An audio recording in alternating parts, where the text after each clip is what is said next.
Okay, it's a complicated one. How could you compare Kierkegaard's notions of the leap of faith, with the leaps Miller is taking when he's going from one phase to another, as I spoke of yesterday? Yeah.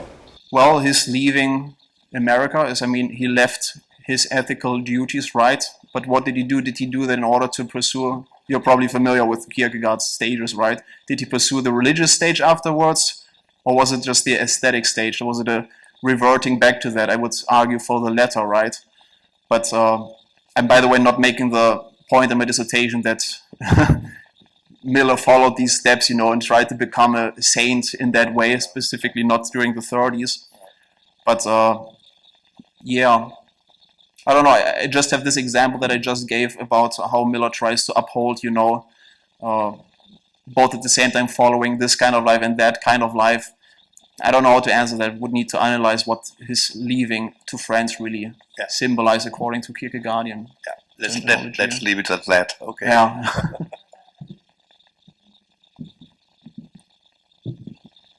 I thought that was just a brilliant paper. So Thanks. just absolutely brilliant, because what you're doing, and I wonder if you're going to continue thinking about that once you finish this particular project, is that you're opening up for him as a kind of step towards postmodernism. Because I kept thinking about Burroughs, I kept thinking about all these writers that we still find really difficult to compartmentalize, right? Exactly. So that the idea becomes that he sort of is stepping into this paradox where the humanist aspects and the anti-humanist practice, rather than simply cancel out everything, becomes, I don't know, just another way of being.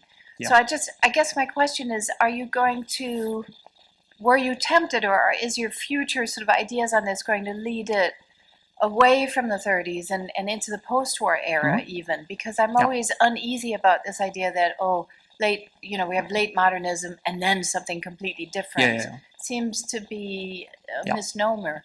No, thanks for the question. That's exactly what I am doing, because, as I said in the beginning, I study Miller together with Selby, who is a post-war writer, 60s, 70s really only.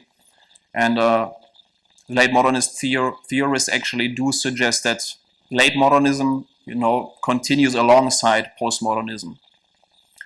And this is exactly what I find tempting about this term, late modernism, that it does unite both ends of the spectrum of modernism and postmodernism. It's kind of this paradox and this uncertainty. Like the late modernists, like Miller, do not really know what their attitude is to the ideas that we today think, these terms represent.